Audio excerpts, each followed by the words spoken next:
Фирма на советник во Советот на кисела вода од Знам ќе ги чисти просториите на државните пошти. СДСМ денеска обвини дека без да ги исполни условите фирмата на Саша Петровски од Знам добила тендер тежок 1,2 милиони евра.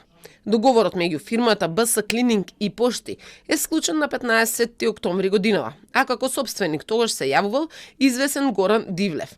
Но еден месец подоцна фирмата ја презема советникот на Знам Петровски. Фирма без работници, без претходно реализирани договори и без искуство. Во моментот на аплицирање оваа фирма не ги исполнувала основните услови наведени во тендерската документација.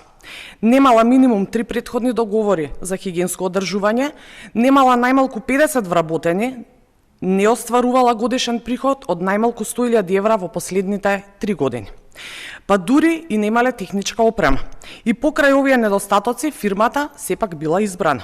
Се поставува прашањето како? Од Знам не гледаат ништо спорно во добивањето на тендерот, бидејќи нивниот советник, како што велат, со години е во овој бизнис. Ако се погледне историјатот на Петровски на датабазата Бизнес мрежа, може да се види дека тој се јавувал како собственик и во фирмата Техночист се до мај годинава.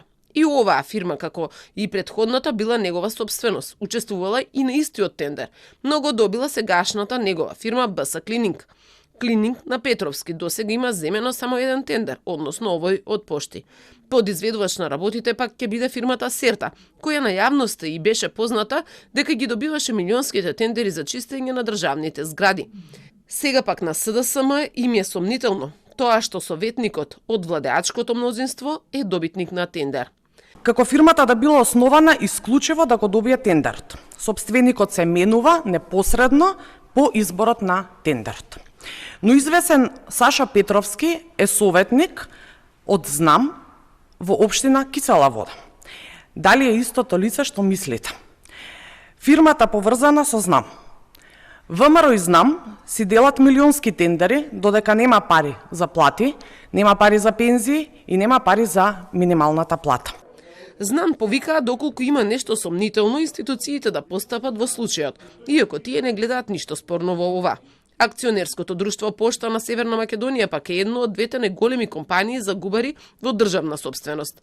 Од лани летото, функцијата генерален директор на АД Пошта ја презеде Орхан Куртиши, кој беше шеф на огранокот на Алтернатива во Куманово, која пак е дел од коалицијата Вреди, партнер на ВМРО, ДПМН и Знам. Претходно, државните ревизори открија неправилности во друштвото, кога во 2023 година Пошта на тендер избра фирма за чистење, на која и плати исто 1,2 милиони евра и ја ангажираше за одржување за период од 2 години.